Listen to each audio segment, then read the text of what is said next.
What's up, YouTube? I'm out here Goldwinging. You're with Derrick T. And I'm out here today just getting some wind in. Like I said, it feels good to be back out here. I'm gonna hop on the highway and go for a ride. No particular place to go. That's the beauty of riding these machines. You don't have to have nowhere to go. You just get on and go with the wind. We're gonna get on 376 and go east for a while.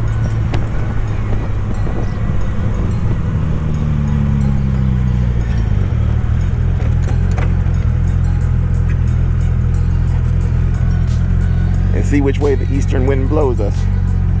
I got a new camera over here, the GoPro Max. And so we're gonna get on and do some footage there. Yesterday, I did a test with it and it didn't go too well.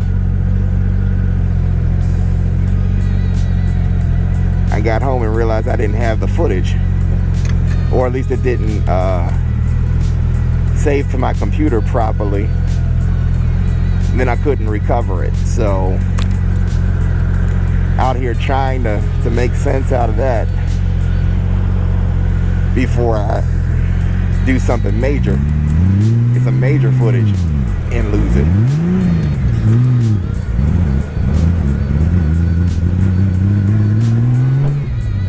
Bike isn't all the way warmed up yet. It's been sitting for a few days, so whenever that happens, before it really gets going, the throttle will sometimes give you a little bit of a delay. It won't do that after about maybe 30 or 40 minutes worth of riding. It's about 9 o'clock in the morning, and the reason why we're going to go east on the highway is because it's going to take us away from town. It's going to take us away from downtown Pittsburgh and all of the rush hour and tunnel traffic. If you've seen any of my other videos, you've probably seen some of the ones that I've done on the tunnel traffic in Pittsburgh.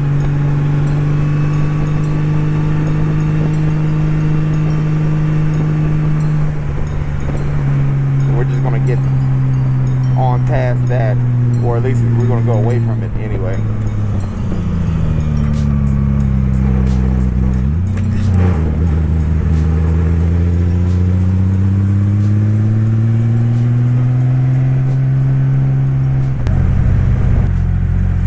It's a little bit on the cloudy side today. It's supposed to rain a little bit later, so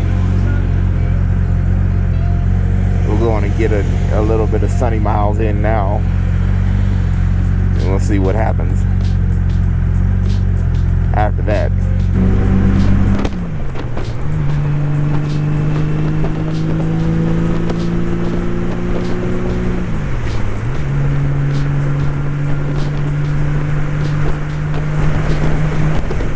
So the other day, I was out here riding with two others,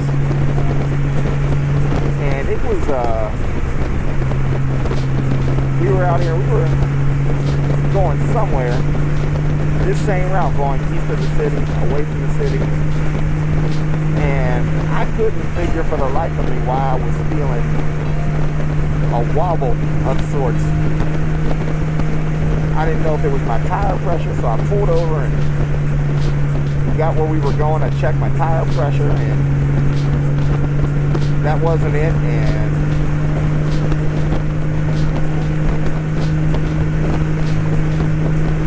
it wasn't the tire pressure, and you know, I looked at a couple of, tried to do a couple other little troubleshooting things, and still got on the road, and it was still that same.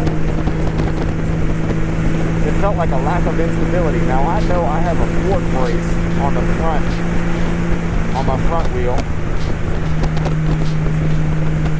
I'll put a picture of that on your screen right there. That's the fork brace that I have on here. I didn't do an installation video, but there that is. So I felt like, you know, I've got some good stability, at least in the front, and I don't know why I'm feeling that wobble like that. So just out of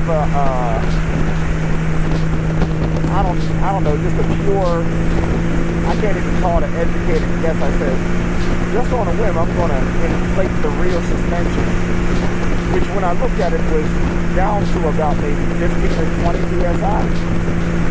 I inflated it to about 40, wobble gone, completely gone. So that was the solution, because I'm out here right now and I'm just not feeling anything that I was feeling the other day. So at a nice little cruising speed here, about 74, 75 miles an hour. Don't feel none of that. So we're gonna stick with that rear suspension being at about 40. I know I don't have a passenger, but hey, that's what works for me.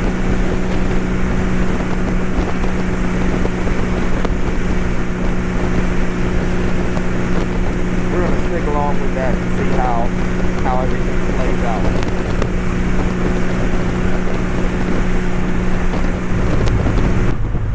And take it out to Keystone Lake. The place that I've heard of several times, and I believe I've even driven past it once or twice. But yeah, we'll take a ride out there.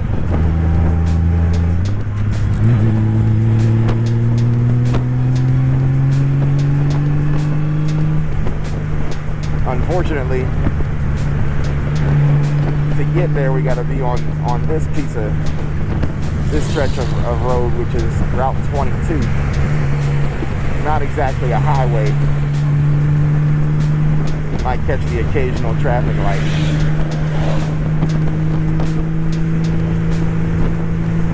It should still be a decent little ride.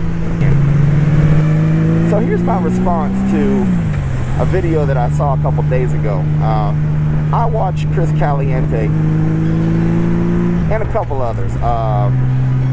Carnell Luckett is a good one. Redbeard, I like his Goldwing videos. Cruise Man's Garage, I think he does a good job as well. And honestly, there's kind of a combination of those guys that have kind of inspired my channel getting out here. Like I said, those guys ride the newer generation wings, the GL 1800s. And like I said, the inspiration behind mine was I didn't find a lot of GL 1500 channels where people were just putting out material after material. So I said, well, let's, do a channel based on the GL 1500. Because there's a whole lot of people who ride them and a whole lot of people who, I think would appreciate the information.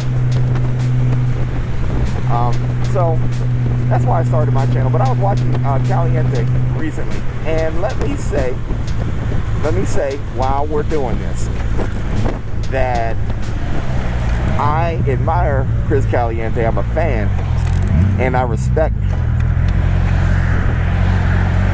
everything about him. I don't have a personal issue with him at all. Heck, I don't know the man to have a personal issue with him. But from his videos, I really like his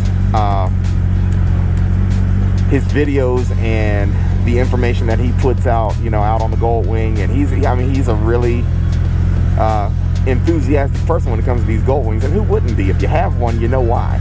So I want to say up front,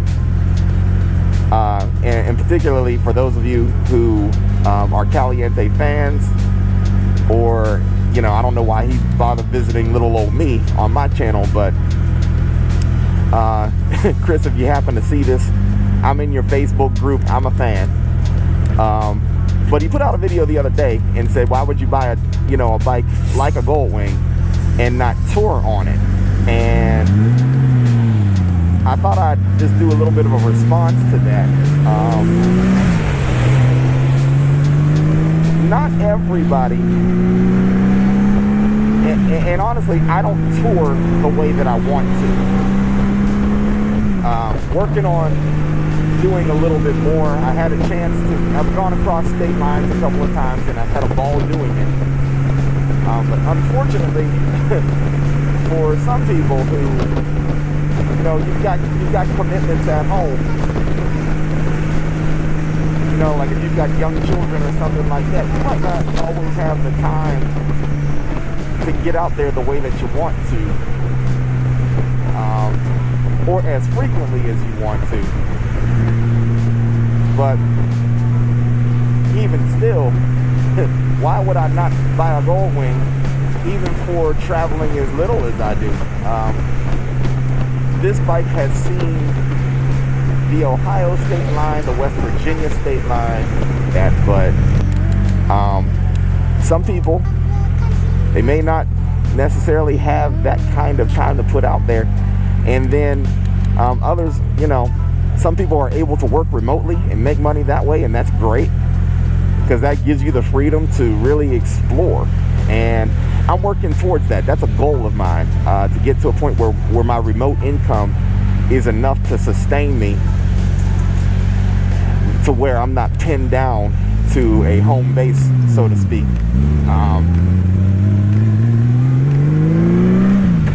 I'm pretty fortunate to have the job that I have and to have the income sources that I have. I would like for them to be just a little bit more remote. And that's a goal of this channel as well. To start being able to generate income even from the YouTube channel. Especially now that they're putting ads in their videos.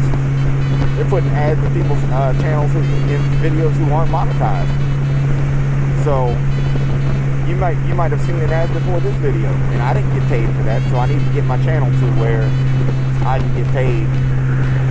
If YouTube is going to put that information, those ads in my videos anyway, I may as well get paid for doing it. So that being said, if you haven't already, take a minute and hit subscribe, like the channel.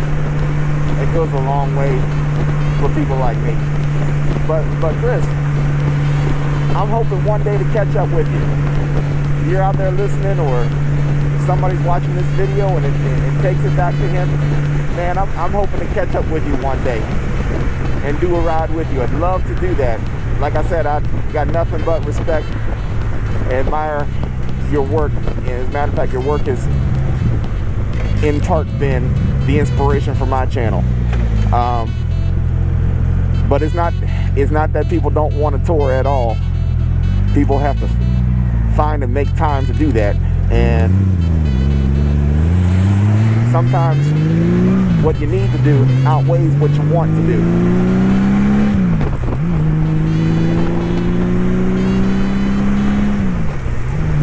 Hey, if that sounds like an excuse, hey, that's all I got for you.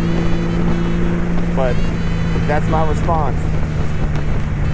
When people ask a question, you get a response. So I hope it's not a negative one. I hope it's not taken that way. You know, people can get on, sometimes people can get on social media and just want to stir up trouble. And that was not the point of my response. Getting a bit more sunny the farther east traveling here. That's kind of like the city of Pittsburgh, though. I remember one time I was flying out of town. I was flying to Atlanta to visit a buddy of mine, some friends and family, and I had a layover coming home. I had a layover in Charlotte, North Carolina. Now, I landed in Charlotte and I was there for about 3 hours, and you know, even leaving Atlanta, it was sunny, it was beautiful. Got to Charlotte, again, sunny and beautiful, got on the plane. And as we started flying north, you could tell when you started getting in some proximity of the city of Pittsburgh, because all those sunny blue skies went away. it was like flying over Gotham City. I was like, yep, we're close to home. I don't even have to see what's going on the ground. I can see it from the air. Pittsburgh can kind of be like Gotham City. When everybody else is getting sun, we're overcast and rain and shoot, sometimes even snow when snow doesn't belong. So gets farther and farther away from downtown. It's like the weather starts getting nicer.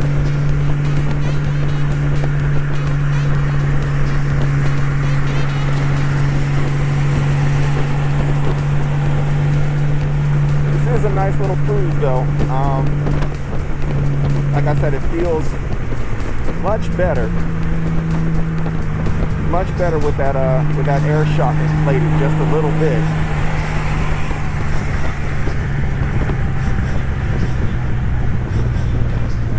It took away all of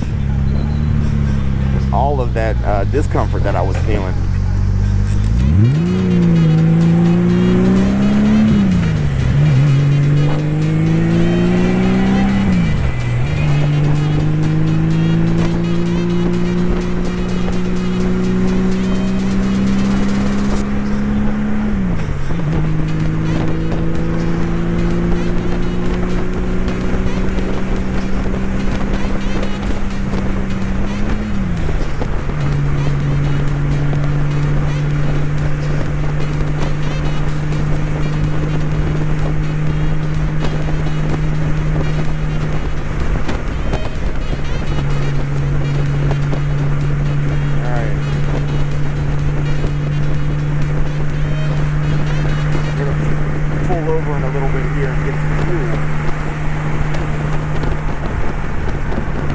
Probably be a good idea before we continue this ride. Not quite on E yet, but getting there.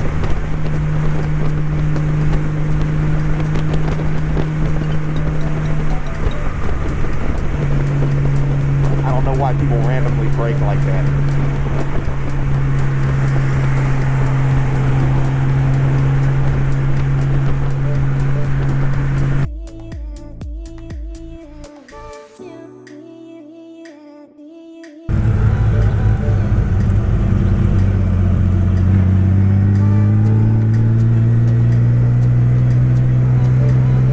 One thing, if I'm having a transparent moment, I get nervous when I start seeing gravel. When I start seeing little pockets of sand and dirt and gravel on the road and everything else. I've had two accidents, and they're always at low speed. But in my riding career, I've had 2 accidents, and they always happen at low speed on gravel. So maybe it's all in my mind right now, but as far as the fight between me and gravel, I am 0-2.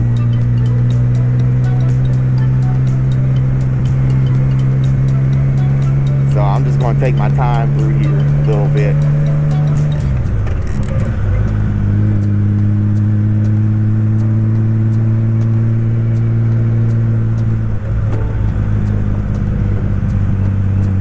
GPS is saying to turn up there.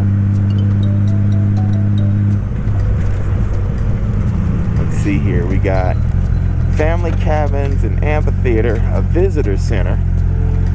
They got picnic areas further down, cottages, a launching area, a beach area. I think I like the beach area. Let's do the beach area.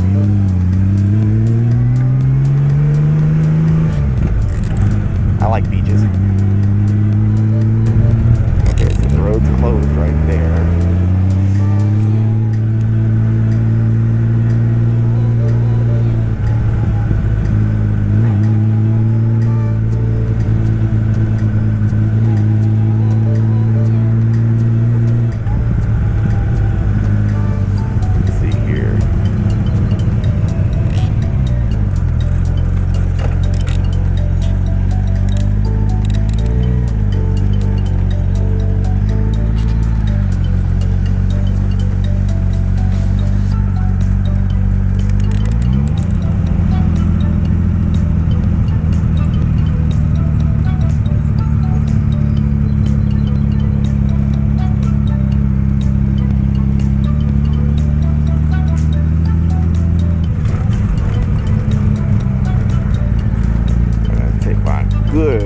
old time right here.